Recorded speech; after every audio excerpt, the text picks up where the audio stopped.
Part 3. The new system. 3. The tax that works. A simple three-band system that grows the economy and the treasury. Every era of economic reform contains a moment where clarity replaces confusion, where leaders and citizens realize that the system they have inherited is not the system they must continue. For tax policy in the United Kingdom, that moment arrives with a blueprint both startling in its simplicity and powerful in its implications. A three-band income tax architecture designed around human behavior, economic evidence, and national ambition. The principle behind this design is not radical. It is the opposite. It is the rediscovery of something the UK once understood instinctively. Tax systems work best when they are simple, fair, predictable, and aligned with the incentives that drive human effort. The current UK system violates all four principles, producing a maze of traps and cliffs that punish ambition and shrink the tax base. The new system removes this maze entirely and replaces it with a structure that rewards work, stabilizes revenue, and strengthens long-term growth. The architecture is straightforward. Band 1. A 0% rate on income up to £15,000. Band 2. A 20% rate on income between £15,000 and £80,000. Band 3. A single top marginal rate between 33 and 37% on all income above £80,000. 3 bands. No cliffs. No traps. No hidden penalties. No stealth withdrawal of allowances or punitive spikes disguised as fairness. Just a clean, modern, behaviorally intelligent structure. This design achieves what the current system cannot. It removes the 42% effective trap that burdens middle earners once national insurance is included. It eliminates the notorious 62% personal allowance cliff that punishes professionals at the £100,000 threshold. It dismantles the 47% higher rate complexity that fragments income into salaries, dividends, and allowances simply to avoid marginal distortions. And it erases the need for the elaborate dividend gymnastics that small business owners and entrepreneurs have adopted for survival rather than strategy. Under this three-band system, the economy breathes again. The worker sees a reason to accept overtime because every additional hour pays fairly. The manager sees value in pursuing promotion because the marginal gain is meaningful. The entrepreneur takes income transparently, not through avoidance structures, because the top rate is clear and sensible. A country's tax system becomes not a battleground, but a partnership between citizen and state. This structure does more than fix distortions. It raises revenue. Not theoretically, not abstractly, but materially. The economic logic is precise. When marginal tax rates sit at or near the growth-maximizing range of 33 to 37%, taxable income expands. People work more. They invest more. They shift income back into normal, declarable channels. They reduce avoidance. They comply because compliance feels reasonable. This broadening of the tax base is not small. It is transformative. When millions of people adjust their behavior even slightly in the same direction, when they take the shift, accept the raise, withdraw the dividend openly, or invest the unused capital, the cumulative effect is billions of pounds in additional revenue. Conservative modeling indicates an increase of 20 to 40 billion pounds per year. This does not come from squeezing the taxpayer harder, but from allowing them to thrive. This reform is not merely economically powerful, it is psychologically powerful. Simplicity breeds trust. Fairness invites participation. Predictability encourages investment. When the rules are transparent and the incentives aligned, people engage willingly with the system. This creates a culture of civic contribution rather than avoidance.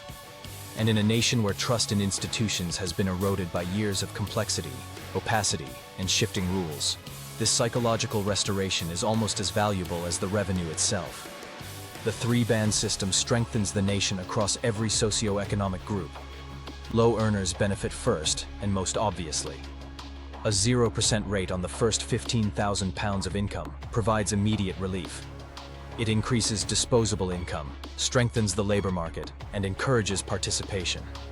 It means work genuinely pays, especially for those who need that incentive most. Middle earners benefit through the removal of traps. They no longer face stealth marginal rates above 50 or 60% when national insurance and benefit tapering are included.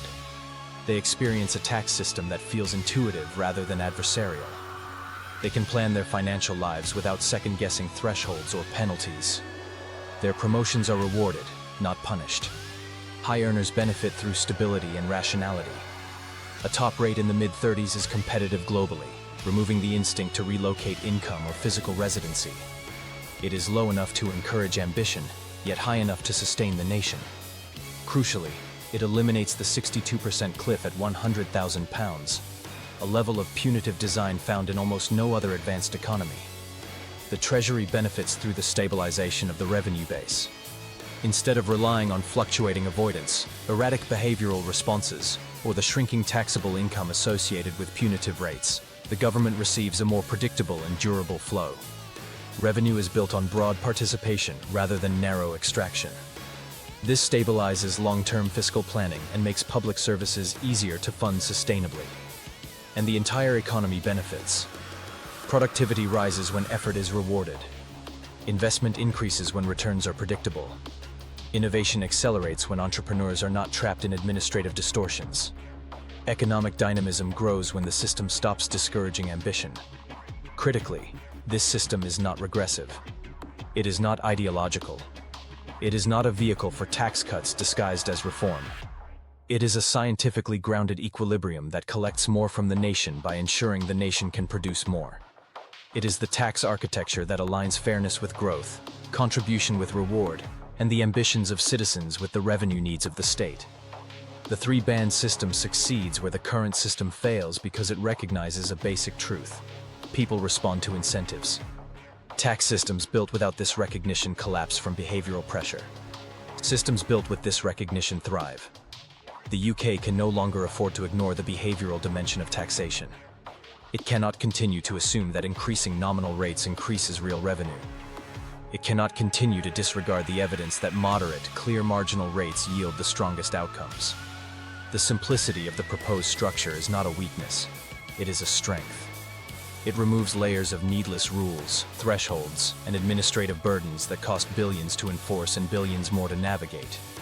It turns the tax code from a labyrinth into a map. And in that clarity, the UK finds the growth it has been missing for years. The future of British taxation must be modern, coherent, and behaviorally intelligent. It must be designed not only for collection, but for growth. Not only for fairness, but for participation. Not only for fiscal survival, but for national renewal.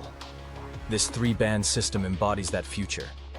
It offers a blueprint for a tax architecture that works with the country rather than against it. It provides a foundation on which prosperity can be rebuilt. It collects more by allowing citizens to achieve more. And it restores the trust, ambition, and economic vitality that the current system erodes. The transformation is not theoretical. It is practical. It is immediate. And it is within reach. The UK requires a tax system that recognizes its people as partners in national progress. This is that system.